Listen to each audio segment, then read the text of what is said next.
Hello Bengaluru. మీరు మార్తలి లొకాలిటీలో కాడుబిసనహల్లిలో ఉన్న అంతేరా కిచెన్ అండ్ బార్కి ఎప్పుడైనా వెళ్ళారా? అంతేరా అంటే ఆంధ్ర, తెలంగాణ, రాయలసీమ. పేరుకి తగ్గట్టు టేస్ట్లు కూడా అదిరిపోతే యాంబియన్స్ అయితే చాలా బాగుంది. సూపర్ అసల.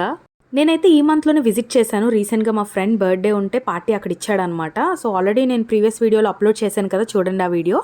అండ్ ఇక్కడ యాంబియన్స్ బాగుందని చాలా పిక్స్, వీడియోస్ అనేవి తీసుకున్నాను. వేరే స్టేట్స్కి వచ్చినప్పుడు ఆంధ్ర స్పెషల్ అని బోర్డు ఎక్కడైతే కనిపించిందో ఆటోమేటిక్గా నేను వెళ్ళి కొన్ని రెస్టారెంట్స్కి వెళ్ళి టేస్ట్ చేస్తాను. బట్ అన్ని రెస్టారెంట్స్లో సాటిస్ఫాక్షన్ ఉండదు. కొన్ని మాత్రమే రియల్ ఆంధ్ర స్పైసీ ఫ్లేవర్స్ తోటి చాలా టేస్టీగా వండుతారనమాట. అందులో ఒక రెస్టారెంట్ ఈ అంతేరా. నేనైతే దానికి గ్యారెంటీ ఇస్తాను. అండ్ మా ఫ్రెండ్స్ కూడా చాలా బాగా నచ్చాయి ఫుడ్ ఐటమ్స్ అయితే. ఇక్కడ ఫోటోగ్రాఫర్ కూడా ఫొటోస్ తీస్తారు. సాఫ్ట్ కాపీ అయితే 50 రూపీస్ అంట, హార్డ్ కాపీ అయితే 100 రూపీస్. సో ఇక్కడ మెనూ చూస్తే కూడా చాలా హ్యాపీగా అనిపించింది. మన తెలుగు పేర్లు కనిపించేసేటప్పటికి భీమవరం రొయ్యలు వేపుడు, ఎల్లిపాయ కారం రొయ్యలు, కోడి చిప్స్, బంగ్లా కోడి, కొరమిన్ చేపల పులుసు, ఇంకా చాలా ఉన్నాయి. ట్రై చేసాం మేము వెజ్. సో మీరు నాన్ వెజ్ కూడా ట్రై చేస్తే కమెంట్ చేయండి ఎలా ఉన్నాయో.